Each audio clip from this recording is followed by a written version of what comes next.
Ladies and gentlemen, good morning and welcome back to our channel once again. And it is my hope and prayer that the video is going to find you guys in good health. Personally, I am fine, as you can see. Kisumu is fantastic, and maybe you could also let me know where you're watching the video from. The county or the country, in case you are out of the republic. Ladies and gentlemen, one thing is now very clear, that the United States of America has actually dumped William Samoei Arap Ruto. And if William Ruto is not careful, I can assure you, his chances of becoming a one-term president has now increased further. We all know that Raila Odinga has always contested for the presidency of the Republic of Kenya 5 times. But inside, you and me know that at least on 2 occasions, Raila Odinga has won in those elections. But Raila Odinga has never been declared the president of the Republic of Kenya. Why? Because of the United States of America. The United States of America has never been comfortable with Raila Odinga's presidency.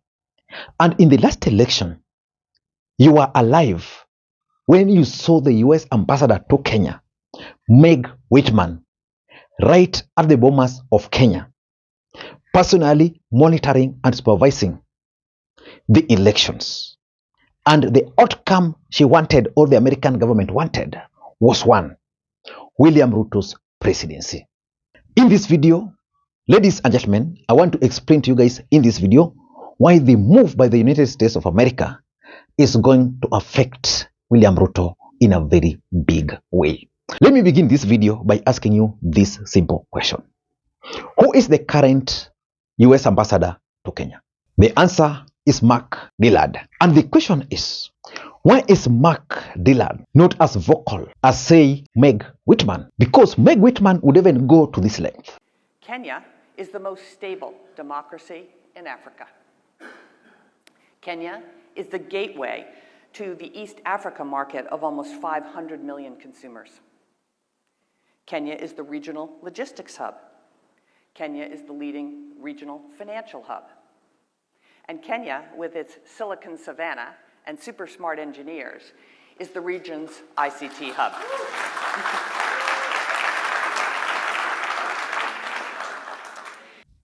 Why do you think he is not that vocal? The truth of the matter is that American interest in Kenya currently is not the way it used to be before. Let me also take you back to April. In April, the US Secretary of State, Marco Rubio, was supposed to visit Kenya. That was going to be a high-profile visit. He cancelled that trip at the last minute. Why? Because William Ruto was going to visit China around that time. In fact, William Ruto was supposed to come back to Kenya, I think, on 25th of April. Then Rubio was supposed to come on 28th. He cancelled it before William Ruto even boarded the plane to China. That was a serious signal. Recently, Senator James Risch, the chair of Foreign Relations Committee, questioned Kenya's loyalty to America after Ruto's speech in China. In President Trump's first term, his administration engaged in talks with Kenya over a potential free trade agreement, a first for sub-Saharan Africa. And now Secretary Rubio and other senior officials have ramped up engagement and confronted threats from al-Shabaab and the Islamic State head-on.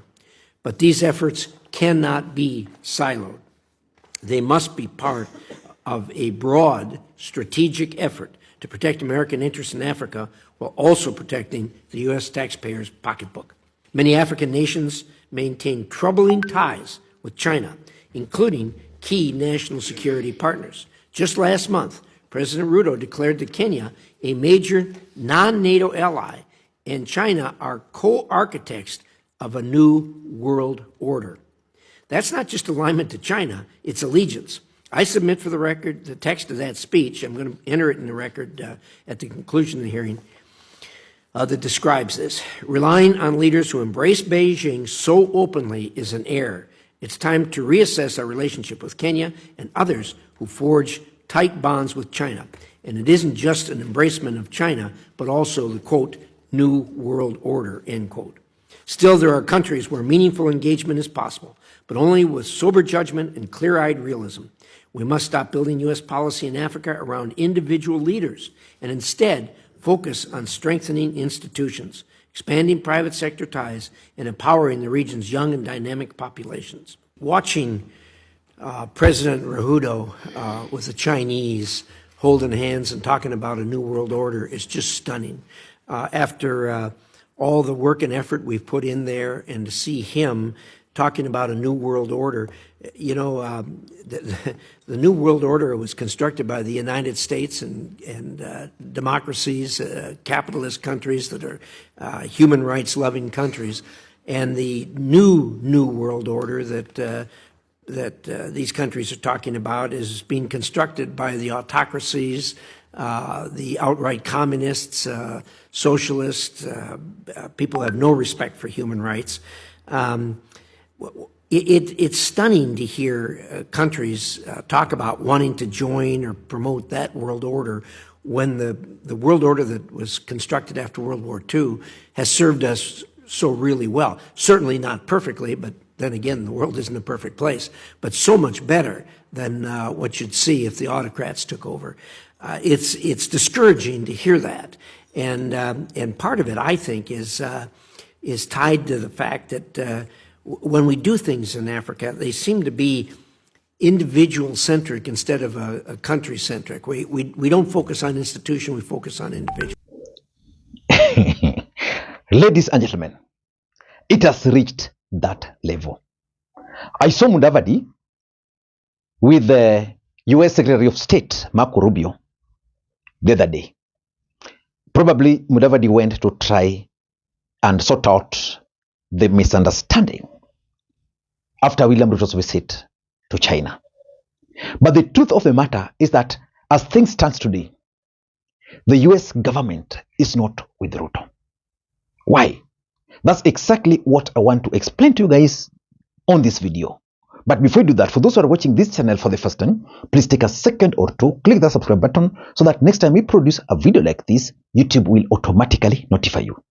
And to the subscribers, I want to continue thanking you guys for your continued support. Because without that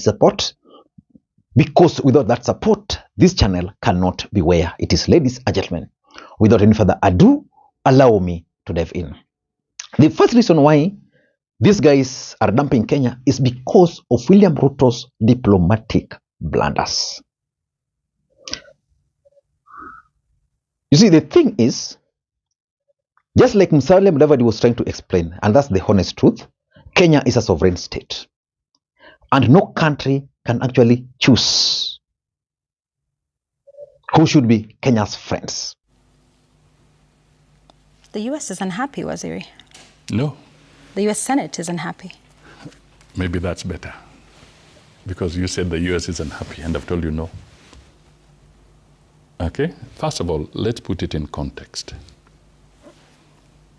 And I repeat, we are a sovereign state.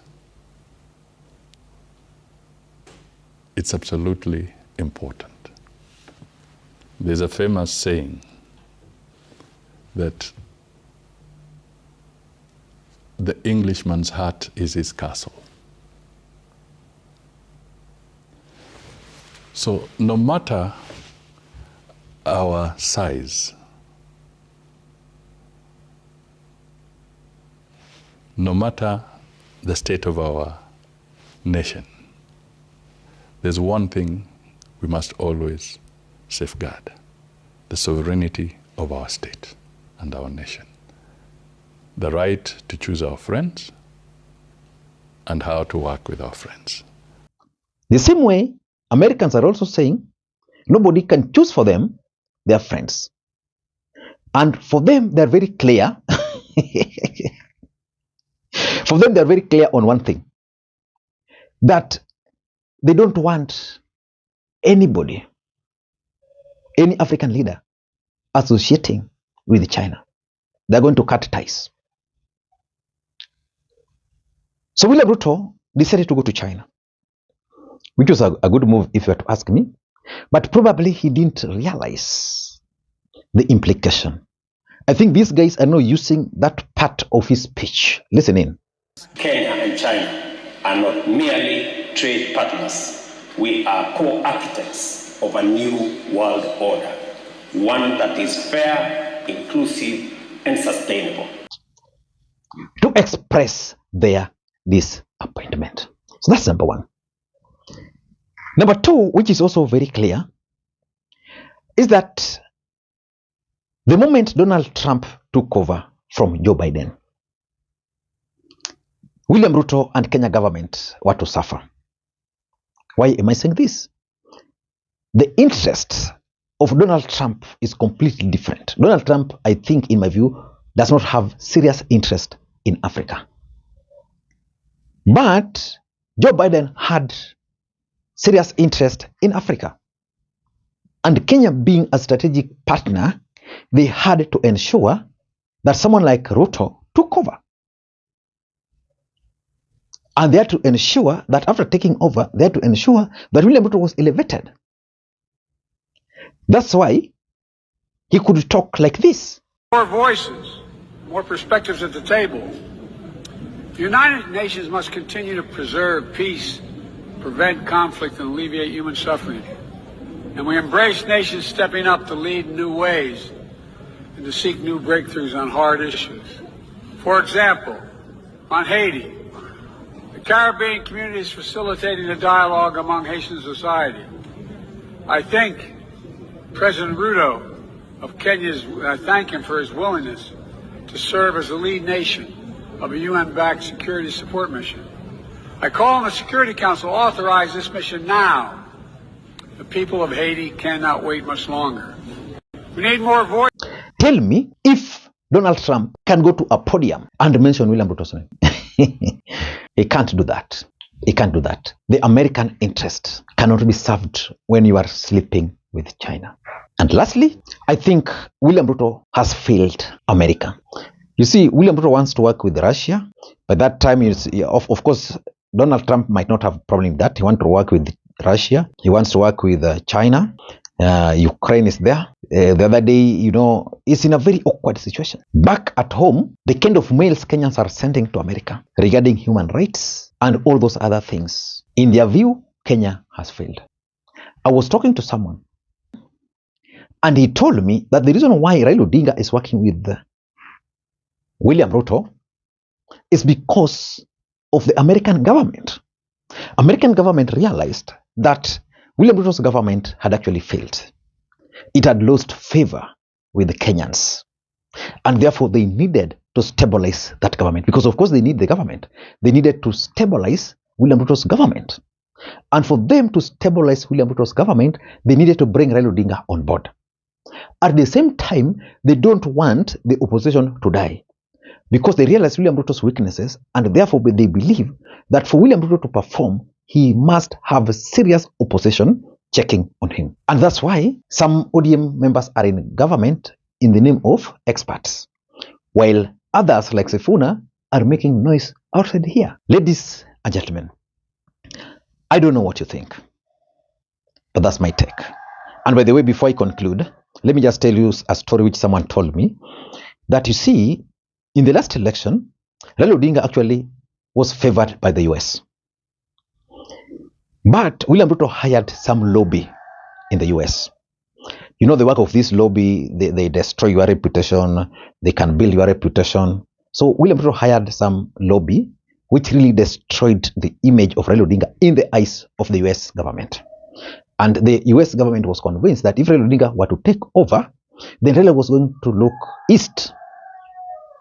And that's why they ended up supporting William Ruto. And that decision was actually made towards the tail end of the campaigns. I think 2 or 3 weeks to the campaigns. And that's why people like Meg Whitman were actually stationed at Bomas of Kenya to ensure the outcome went the way they went. Who has ever questioned how Wafula Chebukati could just move freely from wherever he was to Bomas of Kenya with the kind of protection he got?